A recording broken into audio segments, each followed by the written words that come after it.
નમસ્કાર મિત્રો, સ્વાગત છે તમારું ગુજરાત પોઈન્ટના આજના સૌથી મોટા અને અગત્યના હવામાન અપડેટમાં.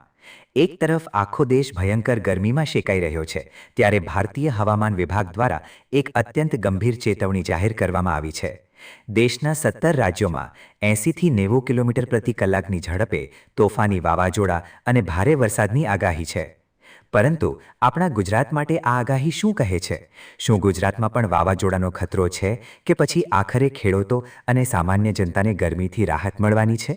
આજે આપણે વાત કરીશું ગુજરાતના એ જિલ્લાઓની જ્યાં 6 જૂન 2026ના રોજ વરસાદી માહોલ જામવાનો છે.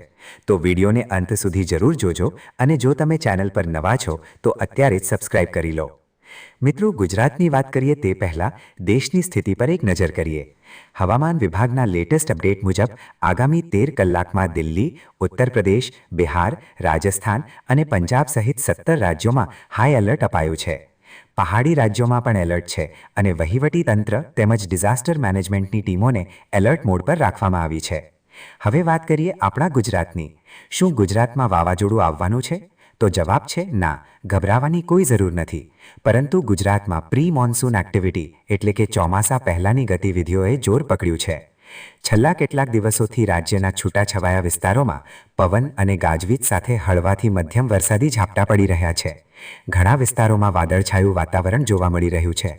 જો કે અમદાવાદ અને રાજ્યના અન્ય કેટલાક શહેરોમાં હજુ પણ આકરો તાપ પડી રહ્યો છે. હવામાન વિભાગના જણાવ્યા અનુસાર આગામી 7 દિવસ સુધી રાજ્યના તાપમાનમાં કોઈ મોટો ઘટાડો થવાની શક્યતા નથી, એટલે કે બફારો અને ગરમી હજુ થોડા દિવસ સહન કરવા પડશે.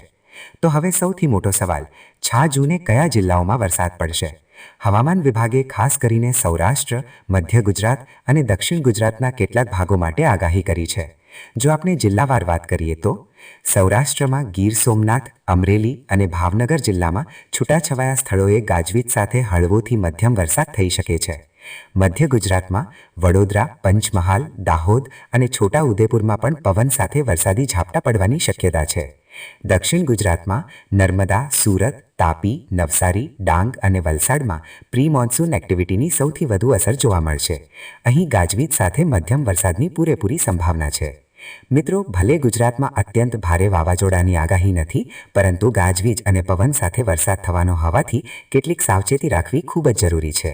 ખેડૂત મિત્રો માટે ખાસ અપીલ છે કે જો તમારો કોઈ ખુલ્લો પાક ખેતરમાં કે માર્કેટ યાર્ડમાં પડ્યો હોય તો તેને તાત્કાલિક સુરક્ષિત સ્થળે ખસેડી લો અથવા તેને ઢાંકવાની વ્યવસ્થા કરો. પશુપાલકો પોતાના પશુધનને ઝાડ નીચે બાંધવાનું ટાળે અને સુરક્ષિત જગ્યાએ રાખે. સામાન્ય જનતા માટે ખાસ સૂચના છે કે જ્યારે વીજળીના કડાકા ભડાકા થતા હોય ત્યારે ખુલ્લા મેદાનમાં જવાનું ટાળો અને મોટા વૃક્ષો કે હોર્ડિંગ્સ નીચે ઊભા ન રહેવું, કારણ કે પવનની ગતિ અચાનક વધી શકે છે. તો આ હતું 6 જૂન 2026 માટે ગુજરાત અને દેશના હવામાનનું સચોટ અપડેટ. તમારા જિલ્લામાં અત્યારે વાતાવરણ કેવું છે? ગરમી છે કે વાદળછાયું? નીચે કમેન્ટ કરીને ચોક્કસ જણાવો, જેથી અન્ય લોકોને પણ માહિતી મળી શકે. જો તમને આ માહિતી ઉપયોગી લાગી હોય તો વિડીયોને લાઇક કરો, તમારા મિત્રો અને ફેમિલી ગ્રુપમાં શેર કરો અને હવામાનની લેટેસ્ટ માહિતી સૌથી પહેલાં મેળવવા માટે આપણી ચેનલ ગુજરાત પોઈન્ટને અત્યારે જ સબસ્ક્રાઇબ કરો. સ્વસ્થ રહો, સુરક્ષિત રહો, જોતા રહો ગુજરાત પોઈન્ટ. આભાર.